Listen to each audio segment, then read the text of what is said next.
Good morning, everyone, or practically afternoon for us here on the East Coast. We're going to get things started as attendees trickle into the webinar. Welcome and thank you for joining us this afternoon or again, morning, wherever you are, for our Ask the Experts hot seat session. This is a good one. We probably could have also called it Fly on the Wall, because here we are. We're going to get to sit and listen to these amazing practitioners tell us a little bit about what they're dealing with on their campus, and then hear straight from some of the premier experts on transfer we have in our country. And we'll get their opinions and advice that I think we will all benefit from. Several good topics on our discussion list for today. So very quickly, I want to introduce you to our experts on the panel, and you'll meet our agents, our transfer agents, in just a moment. But experts, if you could take a second to introduce yourself, we'll start with Toyia and go around from there. Thank you. Good morning / afternoon, everyone. My name is Toyia Younger. I'm the Senior Vice President for Student Affairs at Iowa State University, and I am a member of the Advisory Board for NISTS. Thanks. Jeff. Hello, everyone. My name is Jeff Mayo. I am the Assistant Director in the School of Undergraduate Studies at the University of Texas at Austin. My primary responsibilities are over the Transfer Year Experience Program. And I have been attending NISTS for the last 5 or 6 years now, former recipient of the Research Grant Award, and very happy to be here with y'all today. Excellent. Thanks, Jeff. And Holly. Hi, everyone. I'm Holly Herrera. I am the Associate Provost for Transfer Initiatives at, and Academic Partnerships. There's more to that title. At Columbia College Chicago, I have 16 years in higher education working with transfer students. I was a transfer student myself. And I look forward to talking today a lot more. Yes, awesome. And last but not least is Alfred Herrera. And if you were in our keynote yesterday, you might have mentioned Dr. Ben Simone, mentioned Mr. Herrera, just such an expert. So Expert? I don't know. So hi, everyone. My name is Alfred Herrera. I'm the Assistant Vice Provost, and I direct the Center for Community College Partnerships at UCLA. And Holly and I are cousins, not really, but yet really. And also a member of the advisory board. Welcome, and happy to see all of you here.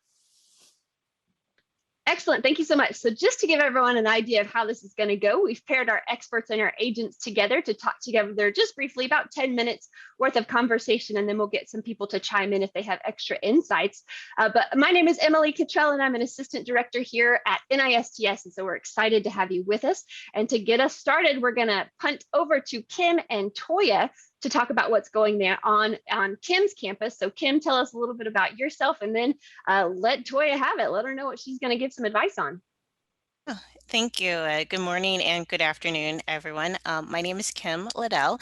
I am a transfer specialist with the Transfer Center at Cuyahoga Community College.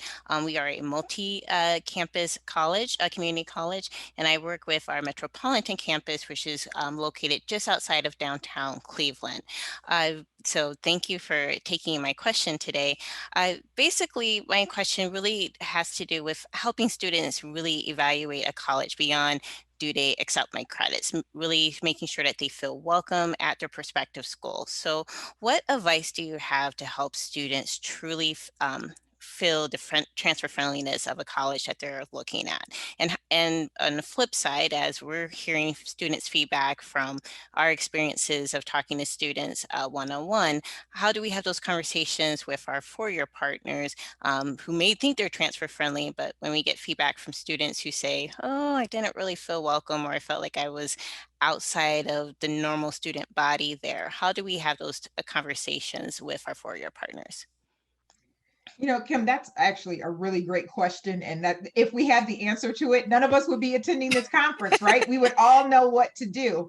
I think let's take the first piece of it, which kind of talks about how we work with students. I think a lot of times, and we've had this conversation numerous times, even at this conference in years past, we talk in jargon, we make these assumptions that everyone knows the right questions to ask, and we use language. And many times our students are sitting there looking at us with a blank stare because they have no idea what we're talking about. And so I think a big piece of it is starting off with educating our students on the right questions to ask, which is exactly what you were talking about, Kim. in terms of other questions besides, will you take my credits? And so I think some of it is some work that we do amongst ourselves with our students in terms of these are the most important questions you need to be asking, how we coach and prepare them for campus visits, for conversations with others. And, you know, on the flip side of it, though, it really depends on who they talk to with our four-year partners. Unfortunately, I think we hope that everyone would be able to answer the questions of transfer students, regardless of if that's the primary population that they work with. But I think we all know in our jobs and with our colleagues that everyone doesn't necessarily know how to answer those questions. And so I think some of it with regards to conversations with partners are making sure that they do know things that are specific to transfers, but also if they don't, they know how to direct them to the people who do. One of the things that frustrates the heck out of me sometimes is when we're meeting with people and they're like, I don't know. And it's like, okay, but can you please go find the answer? Or if you don't have the answer, can you put me in touch with somebody who might? And so I think that that's when you're thinking about our partners and making sure that they are familiar with the resources at their own institution. And while they may not have an in-depth knowledge of those, if they could at least put the student in contact with the right person, that really helps. And I think that goes to a further concept of making sure that people really understand the services and resources available for transfer students. I think a lot of times at four-year institutions, we send them to a transfer center, or we send them to individuals who we know work with the transfer population. But I think the onus is on all of us to really know resources in general for all students and be able to speak to some of those things.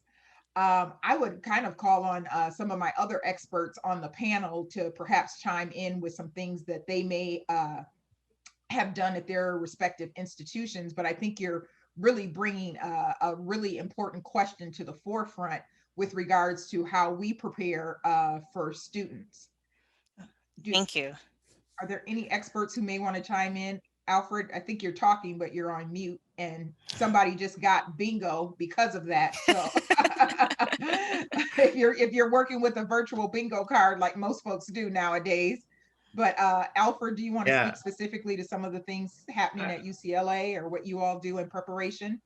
I think in general, it's about relationships. And I think part of it has to do with how well what we call the sending institution, the community college, if you're speaking in those terms, works with the four-year university. So one of the things that we always try to tell our students in community colleges is to make sure that you are aware of what kinds of things you're interested in. So aside from the credit piece, it's what kinds of support programs are available for me. How if I'm a parenting student, do you have guaranteed housing for families? Do you have childcare? How am I going to find my support at that institution? So helping them understand what all the different needs are that they might have to be able to do that. And I think more than just a referral, it's kind of what we call the walking over. So making sure that, you're connecting them with someone who is going to be supportive, rather than just saying, why don't you, here's a phone number and why don't you call them?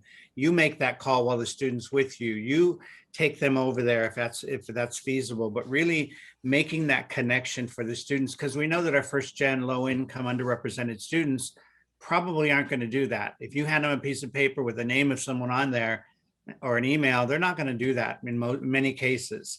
So it's really important to make the connection and to show them how important the relationships are.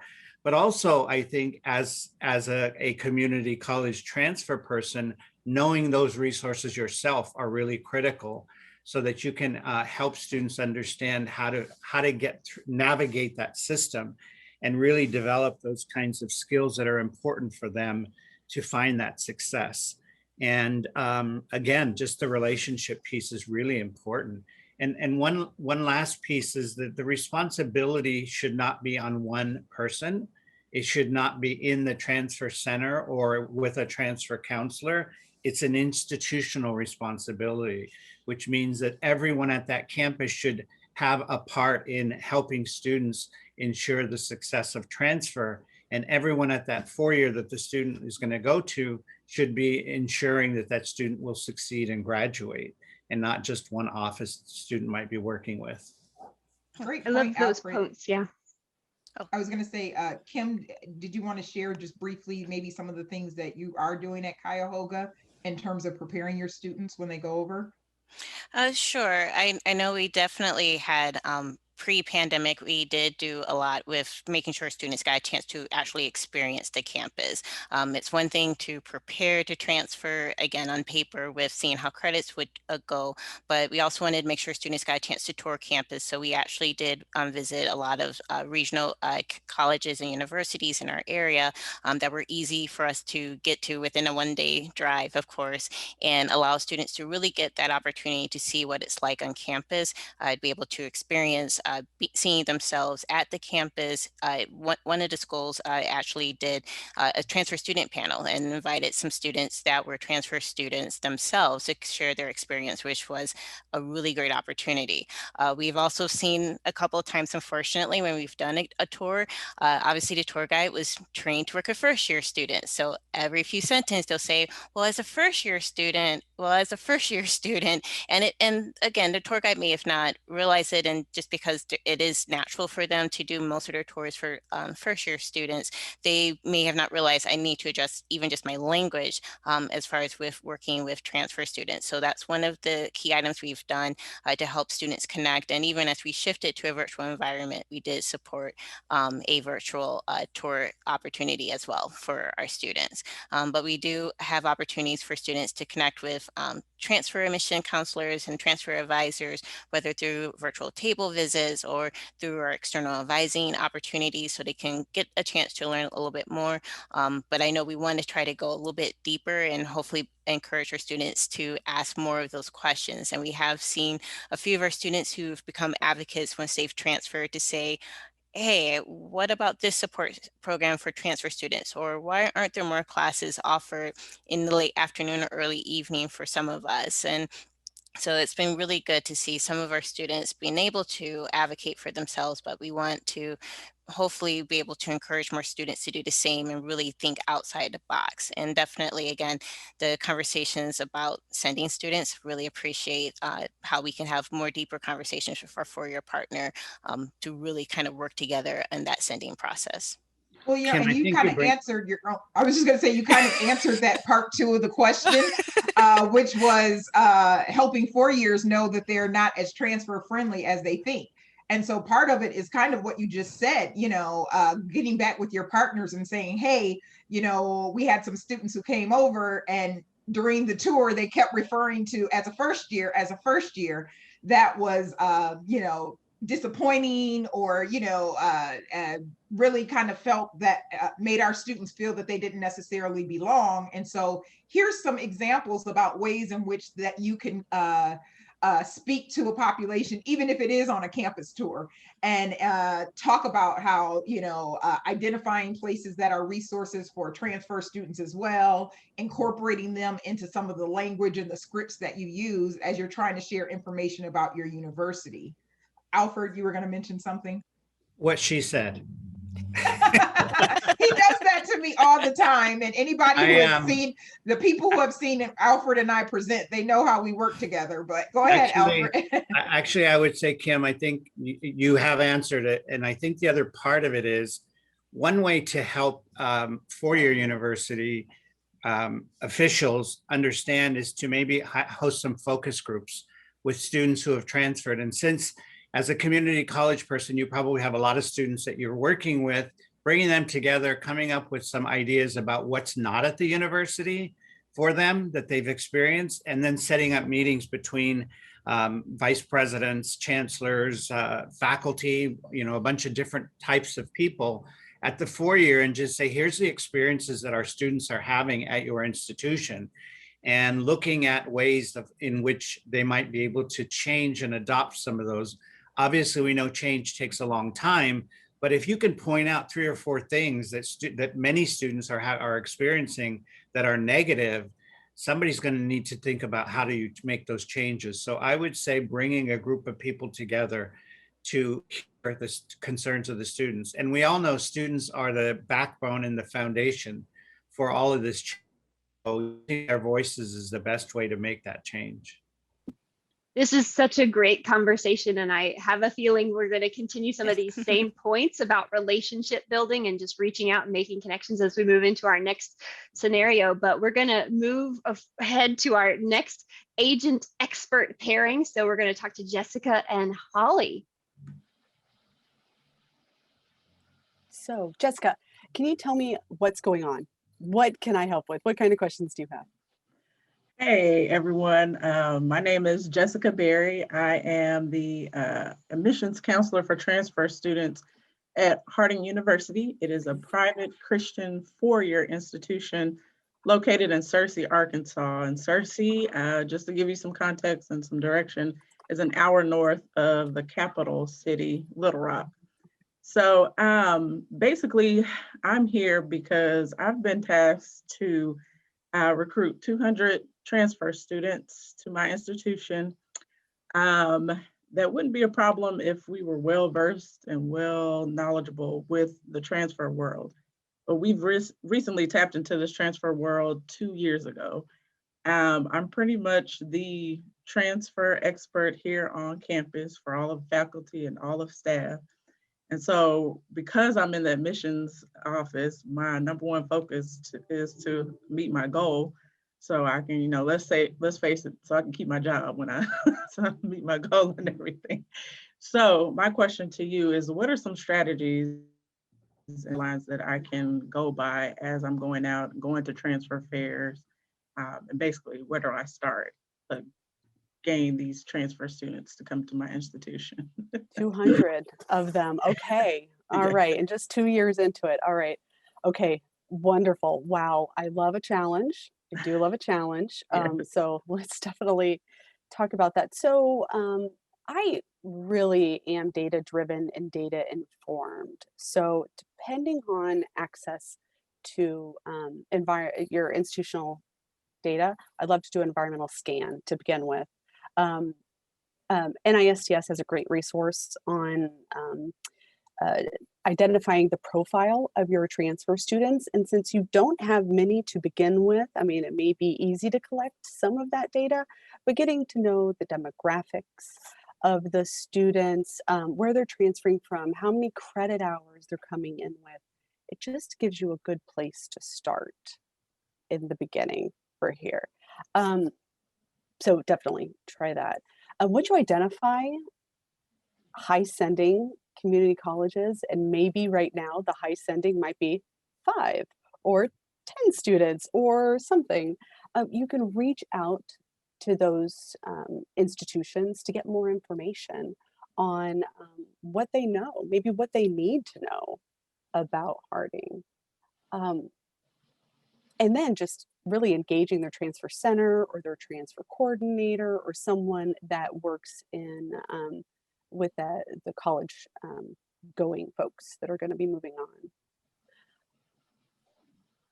And I guess another immediate thing that you could do, review your transfer credit acceptance policy. We're going to work toward thinking about the bottlenecks later in my next thoughts, but this will give you an idea of how are they evaluating coursework? How long does it take for a course to be evaluated? Who does the evaluation?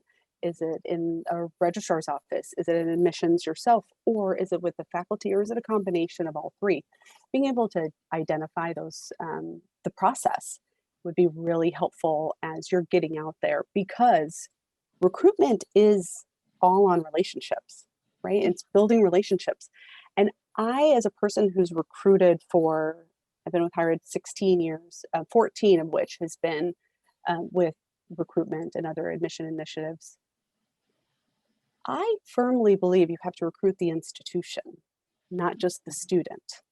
And so getting to the institution and really talking about the opportunities for students at Harding and everything that folks can do graduating. So that means getting to know faculty, getting to know the advising staff, transfer coordinators, a trio staff, everybody.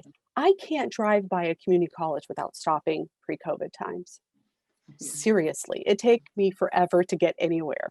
because I would just stop by and just see what's going on, listen outside of a classroom, and just figure it out. It's a great way to get to know the institution and that culture, and identifying those that you can really make a connection with to bring students over in recruitment. Let me think. I wrote down some notes as you were talking about some other things. Oh, future down the line. I know that this is an immediate thing where it's like, get these students. I would also think about the students that don't enroll at your institution. Where do they stop in the application process? Do we get their federal application for student aid or an alternate application? Where? And maybe we can kind of discern why. Maybe that's a bottleneck.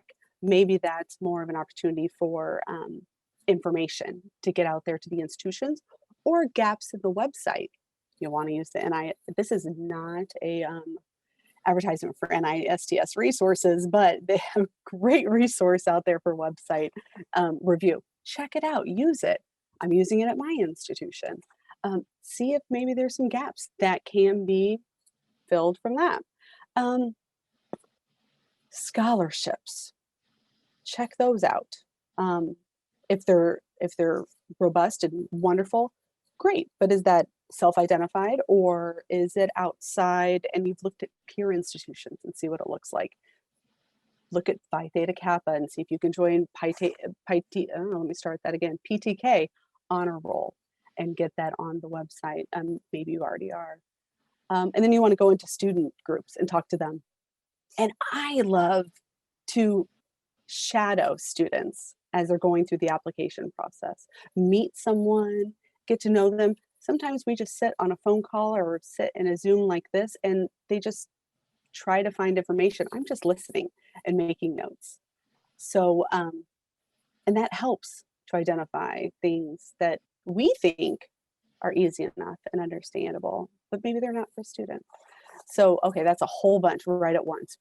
But any questions that came out of that? Could I add something? Oh, yes. Sorry. Of course. I think, Holly, you hit it right on in terms of knowing the institution that you're trying to work with and what their needs are. I think the other side of that as well is, one, who's giving you this mandate? Is it the president or chancellor of the institution? Is it the director of admissions? And then secondly, what are they providing as support for you to do that? So if they want you to go out and recruit 200 students, then what are they offering for that? What kinds of support do you have at your institution that will provide incentives to students to think about coming there? So if you can't go out there and say, we have all of these different things for you, then you can do anything in the world, but you're not going to get students because you don't have the support for them.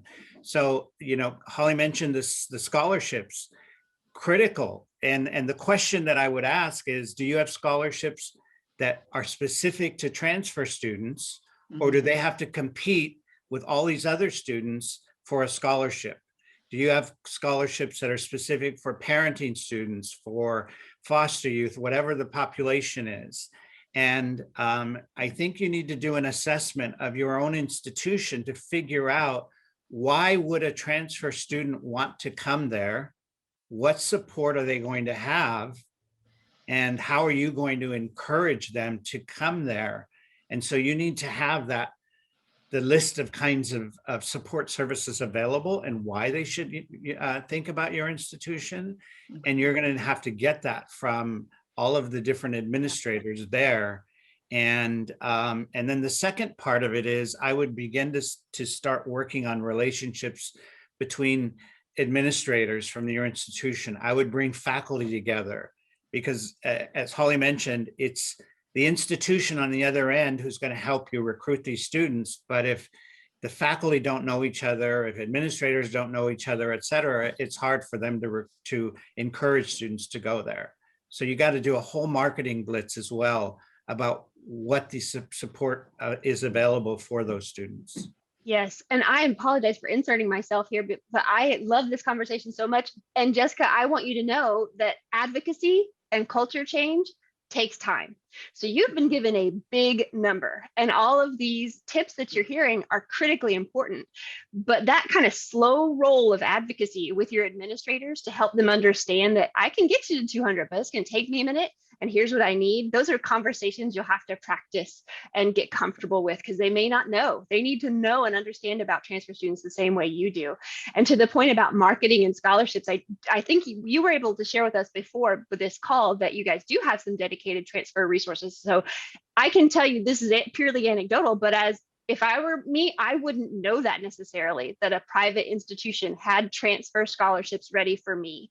So look at your marketing and make sure that those are very clear messages that your potential transfer students are receiving, because we know that costs are second only to credits in terms of what concerns transfers are coming in with.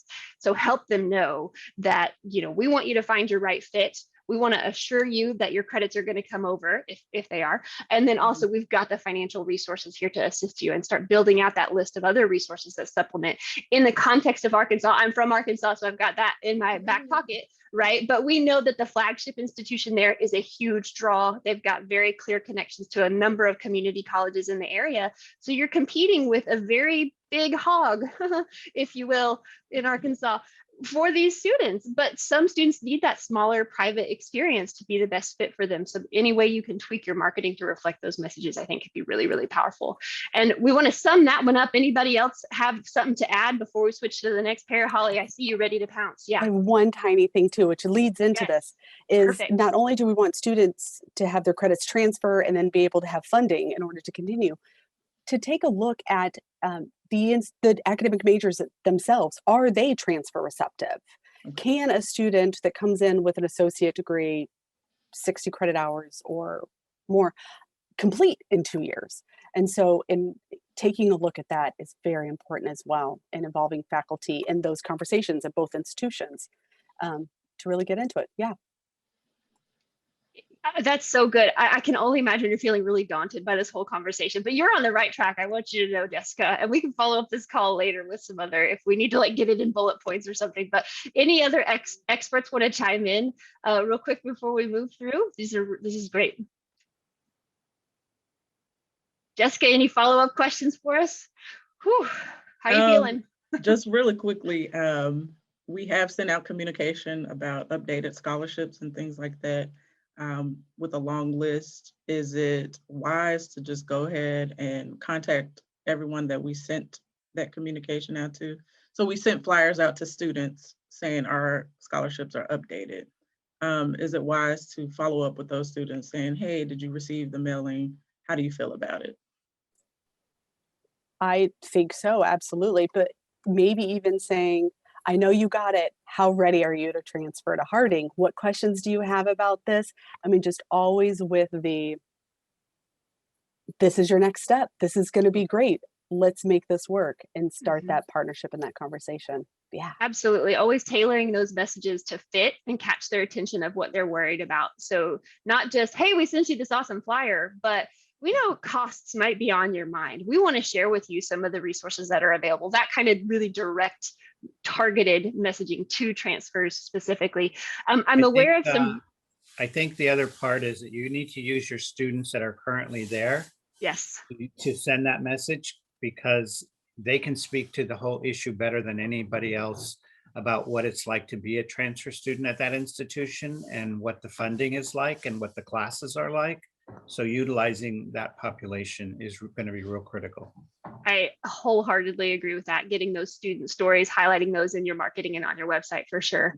Okay, so Jessica, remind me later to tell you about some research out of EAB. Okay, we'll talk about that later. I'll try to find it in a second and put it in the chat. But next we want to move to Jeff and Caroline. So Caroline, lay it on us. Tell us a little bit about yourself and what you're dealing with, and we'll get Jeff to help you out there. Yeah, hi, my name is Caroline Beach, and I am the Transfer Academic Advisor at Wichita State University and the Barton School of Business. In the Barton School, we do not have faculty advisors, so I'm actually one of 4 academic advisors that service approximately 2,000 students. Just over 50% of our students majoring in business programs are transfer students in one way or another. Providing services and connecting our transfer students is also essential to us to retain them. So some context behind my question is that COVID-19, it's obviously forced many advising offices to make adjustments to our advising practices. We are working remotely and connecting with students, but it is more challenging when we're having to utilize Zoom and phone calls to assist students with enrollment and questions. Retaining transfer students also has its challenges, as students may be transferring into a remote environment, which impacts their academic performance and ability to connect to their new institution. That being said, my question is, with remote advising likely to remain as an option to academic advising, how might advisors best utilize remote resources to connect and retain transfer students? Additionally, how can we enhance the transfer student experience in a remote environment, especially when that environment is not one the student may have chosen? So Caroline, I think that's an excellent question. Just like the other ones, if we all had the answers to these, we'd be millionaires and probably off on a beach somewhere by now. But I'll try to work through some of those questions. And I really appreciate that I have the opportunity to speak with you on this one. Before my time working in transfer student resources, my research focused on student engagement in online learning environments. And so any chance to kind of talk about student engagement and online environments, I always try to jump at. So, but one thing I would, you mentioned that advisors are working from home right now, is that right? And that you primarily work over Zoom in your advising appointments? Yeah, so we utilize phone actually as our primary way to connect with students, and then Zoom is always an option if students request that. We've tried to encourage our transfer students to meet over Zoom, but honestly, students are experiencing Zoom fatigue. So just how do we overcome those barriers? Absolutely. Yeah, I think the less time we can spend in front of a computer screen is certainly welcomed at this point. But I would really encourage the use of Zoom or other online platforms like that. In those advising sessions, it gives you the opportunity to not only have that kind of face-to-face moment with the student, but also has tools built in that you can actually have the students lead the conversation. So when you open up a degree plan, for instance, instead of you walking through it and filling things in during your appointment, you can actually have them fill out the PDF as you're meeting with the student right there. Or instead of you walking through a website, you can have them share their screen with you. And so it kind of flips that relationship a little bit in that moment. It lets the student be more engaged. If they actually walk through and fill things out, or if they walk through a website, they're going to be more likely to retain that information and understand how to do it the next time. So I think utilizing those online resources can be super helpful in this moment. Something you also mentioned about working from home. I know not every office allows for this, but I'm hearing really good things about having flex schedules. So and in particular with transfer students and non-traditional students who might have responsibilities beyond the classroom. So either caring for family members, full-time employment, things like that. They really appreciate the ability to have a 7 a.m. or a 5:30 p.m. Advising appointment. And a lot of staff enjoy that flexibility too, of if I wake up early, my 45-minute commute is now 30 seconds when I roll out of bed and go to my computer. I can start my day earlier and I can end earlier. Maybe I have to pick up my kids from school, something like that. So we've seen that it's appreciated on both sides of that relationship between the student and the advisor. So that might be something you could advocate for within your office is, not only would it benefit the students, but it might help staff morale if you're allowed to flex your schedule on certain days of the week. I think another part of your question was just more about broad student engagement in an environment. They're a first-year student to your campus, and they might not feel like they have established that sense of belonging, or that they've become a true member of that campus culture. And so some bigger things that would certainly take longer to implement than just turning around and saying we're going to do this might be learning communities. So a popular model is the FIG model. We've use that for transfer students and call it our TRIG program at UT Austin, where students take a number of courses together, at a 1 to even up to 4 or 5 classes together. And so even if there's 100, 200 at UT Austin, it could be up to 400 or 500 students in the classroom. They're going to recognize those 15 other students because they have those classes together. What's really great about this, and this came up in my research and engagement in online communities, is that when you're in those really large online classes, at UT, we have these courses that are online that can enroll up to 1,800 students. You certainly don't feel like you are having those personal face-to-face conversations. You don't see anyone else's face at all besides the instructors. And so what these learning communities provide is when you have those weekly meetings with just your small group, you're starting to connect with 15 other students. If you can connect them by major or at least college, these are going to be students that they might be taking courses together in subsequent semesters. So you're really solidifying these relationships that are going to last for the full 2 or 3 years that they plan to be on your campus. That's a much larger program to put in place. I don't know if Wichita State has anything like that. Some smaller places you could start would be student organizations that focus on transfer or non-traditional populations. Alfred's mentioned a number of times about our student parents, student veterans, a lot of these populations that are very likely to be transfer students, and connecting them based off of those identities can be really powerful because they might not identify as transfer students first. They might identify as parents, veterans, older students, things like that. And I wanted to make sure I touched on, I think in any of these learning environments, I wanted to throw out the idea of community of inquiry. It's a framework that you can use. It's used a lot in instructional design in the classroom, but I think that advisors and other staff can use this as well. And it has 3 pieces. It has teaching presence, cognitive presence, and social presence. And so it gives you tools to think about, how am I going to spend this time with students? And just really quickly, the big takeaways are always state your learning outcomes or objectives at first. So for an advising appointment, that might say by the end of this appointment, we're going to make sure that we do these 3 things. You're going to walk away with your, fall schedule, or we're going to submit your, graduation date or something like that. And then try to break up your advising appointments into 10-minute increments. We talk about that in classrooms, that students' attention span can get lost, and you really shouldn't go more than 10 minutes without some kind of a break to either recap or to have an interactive piece. So I think you can apply that to advising sessions as well. And then finally, a social presence. So, and this is a really big one for being online, is they're not going to see you as an advisor who's a real whole person. They're going to see you as a face that lives online. And so anything you can do to kind of break down those virtual walls and make yourself feel more human, more approachable, accessible, that's going to help with developing those relationships that last beyond that advising appointment. Any of the other experts want to chime in on this one? You were pretty thorough there, Jeff. I think the one piece that I thought about as you were talking was the social aspect. Trying to figure out a way to help students understand that they are part of a learning community and an institution.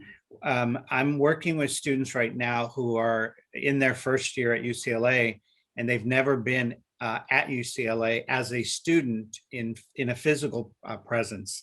They visited before, but since they started school in the fall, when we were already remote, they've never actually been a student in person. So trying to connect them with people and places and programs. So trying to find virtual tours, trying to find virtual office hours, drop-in sessions, socials.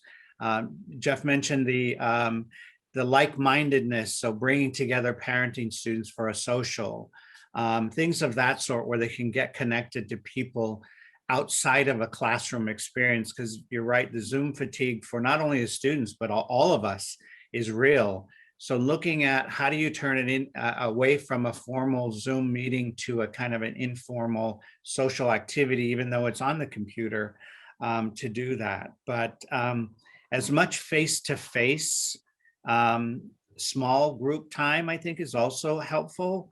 Rather than seeing a whole bunch of people there, maybe you do something for 10, like kind of like a dinner for 10 strangers, where you would, let's all have a dinner and let's just kind of talk. And there's just a small enough number of people where you could make it feel a little bit more intimate, that the student might be more interested in opening up and trying to get or ask the questions that they might have about that. So that would be my advice. This is really excellent insight about building bridges between students who look like them, who are involved in the same things as them, who have similar interests and concerns. So whether that's in their academic units or in some sort of co-curricular experiences, what a great opportunity for students to see other students. So Caroline, we didn't get to hear too much from you about what you know of that your department or maybe other student affairs offices might be doing on campus. But my hunch is that your student involvement office is doing something, your leadership office is doing something, your veterans office is doing something. So reaching out to those people and saying, what do you have on tap? What programs are there? And then you, because you are that connection to the student as the agent, sending an email specifically to the student to say, hey, in our conversation, I heard you talk about XYZ, and I heard about this event going on over here in ABC. I just wanted to send you the link. Like, those kinds of connections and bridges can be so powerful coming from people with those established relationships. So, good advice. Anybody else want to chime in on Caroline's situation before we move to the next sort of question that we have? Holly, I know your background is in advising too, so you might have some insights on that virtual advising piece. Oh, yeah, it's so difficult right now, for sure. And I just really want to echo the social aspect of how folks adjust after transfer, and really getting to know people around them. And I love the idea of just having 10 people come together. Maybe if you look at like majors or institutions where folks came from, and bring them together, because the networking that happens between students is always so important too. And so I love that. We've done similar things at my institution, but thanks for that tip. I'm going to use that, Jeffrey. Well, and I just want to chime in, because I know we are all, we had to do this instant pivot when COVID came, and we were all like, oh my God, how do we do it online? How do we do it online? And the reality is, eventually, one day, it may not look the same, but we're going to have to start figuring out how to navigate in our new normal, which will, for most of us, include being back in the classroom, being back on campus. Of course, we'll probably still be wearing masks, but we still don't need to forget that piece. And I think that because for the past 12, 13 months, or however long it's been, we have, the focus has been solely on switching everything online. But ultimately, we are going to come back, and we're going to need to learn how to navigate in that new normal and that new space as well. So making sure that we do focus on the social piece is something that I don't want us to forget about. Absolutely. And I don't know that virtual is going away, even when we get back to our new normal. And so figuring out a way that, particularly for students whose schedules don't allow them to be on campus, or their transportation doesn't allow them to be on campus, how do we serve those students? So getting used to virtual, everyone, is our new top to-do list item. So I want to pivot just a little bit. We're going to shine the spotlight on Alfred for just a second, if he feels game. We had one other scenario come up a lot in our sort of call for scenarios for this expert session, and something that came up, a topic, was lack of resources. So transfer is on everybody's radar, and we're wanting to support our students better and more thoroughly when they get to campus, but lack of resources, dedicated resources for transfer programming, for transfer offices, transfer personnel, is an issue. So what do you think is the best way to start talking about that and getting some resources allocated to transfer? This again goes back to that sort of advocacy piece, talking and building those relationships with the administrators and colleagues on our campus. But what would you tell to someone who's worried about, I've been charged with getting a ton of students, but I don't have the resources to support them? And who your community is, And so the first thing I would do is I would look at what the numbers look like, how students are doing academically, looking at what kinds of support service programs are already in existence. So maybe, doing a transfer landscape to see what's already there, what is available, what is not available, where are the holes. And then I would begin to bring a group of people together, which would include students and other stakeholders that are interested in what we call the allies. So looking at maybe bringing some faculty who are transfer students and bringing some administrators and students together to have a conversation about what the ideal situation would look like for that institution, and then developing a proposal and submitting it to the administration. I think part of the decision about what you do is going to be based on what you have. Nobody has money to do anything. That's the reality. Whether it's before, during, or after COVID, nobody has enough money to do the services. So one of the things is convincing people about prioritizing services. So you're going to have to make some commitment to take some funds from somewhere to be able to allocate them to another area. But if that's going to be done, you're going to have data that shows you have this need. So if you find that students are not doing well in certain areas, then obviously you're going to have to figure out, do we need supplemental programming here for something? And if that's the case, you have the data that shows that, and then you can pitch that to the administrators. So really looking at landscaping, first of all. Second of all, developing allies, a group of individuals who will help you fight this battle. And then the third part that I always say is one of the most important parts is find the people who are going to be against you. Because if you know who's going to be against you, you know how to work around or through them and identify how you might be able to convince them that this is an issue that needs to be resolved. So that would be my quick and dirty. It's a pretty good quick and dirty. Let's get that in writing, because we're going to want to come back to it for sure. But, so landscape, figure out what you're doing, what you don't, and where your holes are. Allies, find the people who can help you who are already passionate about transfer, and then find those who maybe aren't yet and see what you can do to get them on board. Other experts, do you want to chime in a little bit on that as well? Yeah, Alfred, as always, is the key resident expert. And so he just did a fabulous job. But I just want to piggyback off on him when he was talking about find out those who aren't. And that's where your agency comes in, because as transfer agents, you have to convince these non-believers or these people who don't really have as much knowledge or information as you may with regards to it. And so this is just, I think I see that suggestion as an opportunity to enhance your agency and become, a champion, a spokesperson, whatever, an advocate for these students by identifying, the folks who don't necessarily know as much as you or who just aren't believers. So I just think that this is, as we've talked about it, and we have a toolkit about being that agent and that advocate on behalf of transfer students. And I think that that was just a perfect lead in to highlight some of the work that has been done in this area with regards to transfer student agency. Let me just add a couple of things that Toyia reminded me of. And I think one of them is our greatest asset, our greatest strengths are our students. And I think we need to make sure that we help them help us help the institution. And by that, I mean, the students' voices are the most powerful voices there. So getting them on board and at the front is going to be really critical and important. The other thing is they are the best ones to use in convincing those people who are not in fully support of your programming. One of the things that I try to do is to find students who are either working with faculty who might not think highly of transfer.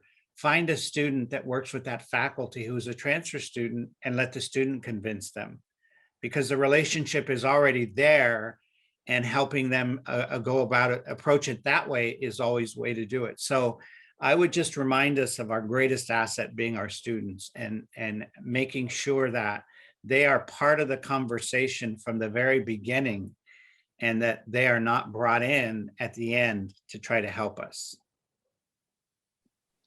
I would also add, So what kind of adding on to what Alfred was saying about how do you convince someone that doesn't have a natural inclination to say transfer is the population I'm out to help, is to make them recontextualize what transfer means. You know, are you here to support first generation college students? Well, at UT, transfer students are 40% more likely to be first gen. Are you here to help student veterans? Well, 99% of veterans at UT undergrads are transfer students. And so by using a term that such a wide umbrella with the term transfer, you might be losing some of the effect when you're saying who your transfer students really are, and why they need that support. I would also look at what incentives those people have to help transfer. I often think of, when I first got to UT Austin, we had just announced a huge push for a 70% graduation rate. That was the quick message. The details in that was it's 70% for first time in college students. So for everyone but transfer students, we have this big goal, right? And so if I'm an academic unit, why would I put my resources into supporting transfer students? So I think you have to work with the campus to make those goals, make incentives that are tied to transfer student success. And it might not be graduation rates, it might be number of degrees conferred, and a transfer student might help you get there more quickly. If they only need 2 or 3 years on campus, it can help with your number of degrees conferred. So I think you find those ways that make them aware of how transfer students can help them achieve the goals of their academic unit or for the university.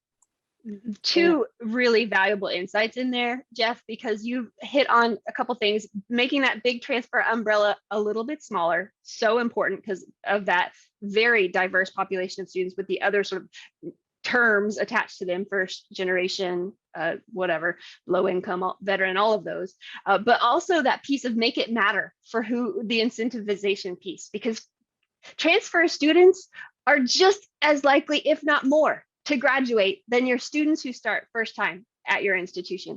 And a lot of administrators might not realize that. So when you're talking about improving those overall graduation rates, your transfer population, there's a proven group of students who are clearly dedicated and capable and ready to make it to their degree. And so they just need that to make sure that they're making it all the way through. And so Holly, don't let me take your time too. What do you want to add? Two really quick things. At Columbia, our faculty are required to do some service to the institution in support of the institution. And so if I have faculty that go with me to community college, where I go to visit, or I'm going to attend a play or whatever, and they attend with me, I write a letter so that they can add that to their tenure documents as a support. And so that's a great motivator, works for everybody. And so getting something like that, if that would work for your institution, it's wonderful. And I lost the other thing, so it's just going to go away. Thank you. It'll come back. It'll come back and interrupt me in a second. I found it. Oh yeah, Alfred found it. It's the cousin thing. One of the things that I think is important is every space you walk into, people need to know that they better mention transfer, or you will. Because I remember the very early stages at UCLA, it was always about freshmen. It was always about freshmen. And my first question was always, what about transfer students? And it became a broken record, and people would be like, oh God, here's Alfred again. And I would always say that. And then all of a sudden, at some point, it started to change where people knew I was in the room. So they mentioned transfer. And it may not have been something they wanted to do, but they knew that if they didn't, I would. So it becomes an important part of the conversation so that it's ingrained in the institution. So I would say using your allies to be those champions that go into every single meeting and talk about the stuff that Jeff mentioned, that, where people are saying this is not really apply to transfer students. The first question is, why not? How can we make it apply to them? And always have people that are going to question those kinds of things as well. I love that point so much because it gets right back to a couple of things you were talking about in allocating resources. And if transfer isn't on people's radar, how can they have equitable allocation of resources to those programs? And so someone has to be mentioning that every time. And that's what you were talking about as well. You know, have your institution think about the ideal. What is the ideal?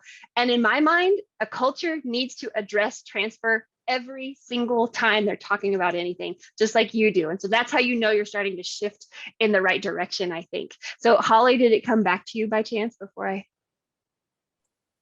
It did, and it was related. It's very similar to that, but it's also finding that motivation to get allies or moving people onto the transfer supporting side.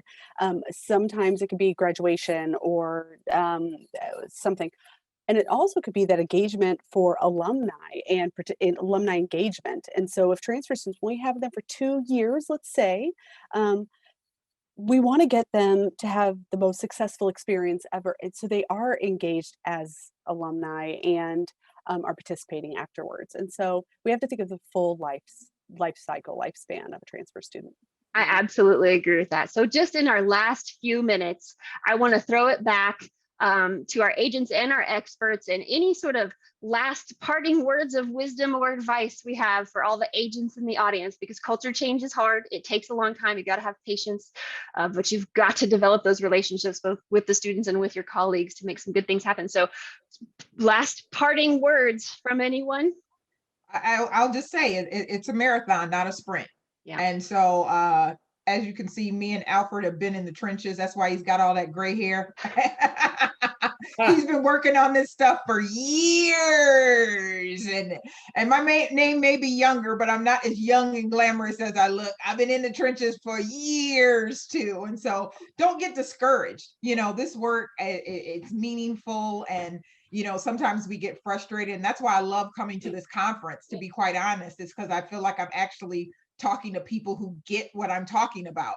And it's encouraging. And so use this conference, use the connections you made here to strengthen your support network and your circle, so that as you do face challenges as it pertains to transfer student success on your campus, you know that you've got folks who are doing the same thing on their respective campuses, and you can reach out to and glean information from. So that's my last little tidbit. Don't come back and say anything crazy, Alfred. I just saw you unmute. That's the wonderful thing, is you can see somebody get ready to come and attack you because you see the little red microphone go away.